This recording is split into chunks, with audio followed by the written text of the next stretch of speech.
It's 10 a.m. on a school day.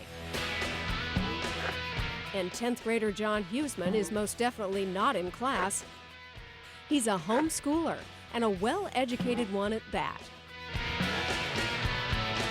I've taken classes at the local university, and I'm getting good marks there, and I'm doing the same type of work my sister did, and she's at an Ivy League school. So.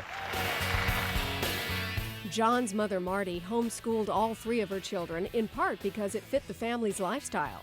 She was prepared to stay home and teach the kids, and her husband was prepared to be the sole wage earner. But that didn't mean it was an easy decision to make. Our first few years, I was very shaky, constantly thinking, are we doing the right thing? Are we learning what we need to learn as quickly as we need to learn it? Will my children know what they need to know when it's on the line, when they're taking the SATs, when they're applying to colleges? It's already been documented that students who are homeschooled are accepted to colleges. As a matter of fact, they're accepted to very prestigious, highly selective colleges. We've seen great academic benefits. It's allowed our children to learn as quickly as they were able to learn. It allowed them to take breaks when they needed to take breaks, so frustration could be reduced.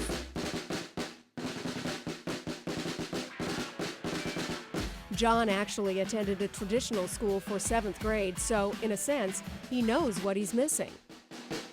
Okay, class, tomorrow's homework assignment is... I liked it. I liked the social aspect. At the end, I preferred having more freedom involved and being able to study a subject as much or as little as I would like to. So after 1 year in a traditional school, John packed his bags and went home to set up shop again at his kitchen table.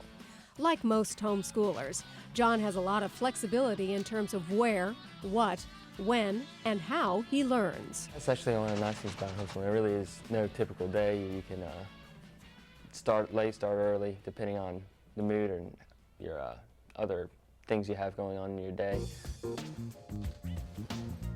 Of course, with freedom comes responsibility. Both students and parents have to be focused and disciplined, and that's not always easy.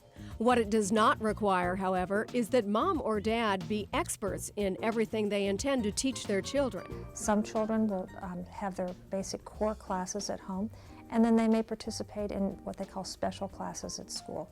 Band or music, art, even science. For example, a parent might homeschool his or her children for reading or maybe math, but then there might be another parent, for example, who has more training in science. If you can't envision yourself as a classroom teacher, that's okay, because for homeschooling, you don't need to be a classroom teacher. You need to be someone who can make sure your child's reading books, can show your child how to write a well-written sentence, who can make sure that your child is learning math, etc. Does homeschooling delay the development of a child's socialization skills? Will homeschooling a child result in a socially awkward and uncomfortable adult? Dr. Wegner says no. As long as a child is emotionally healthy and has access to children at various times, you don't have to have a whole classroom of children to become socially adept. All a child needs really is one friend, and that friend could even be a friend of the family. Still, in calculating the pros and cons of homeschooling, the most important concept to remember is the value of education your child is receiving.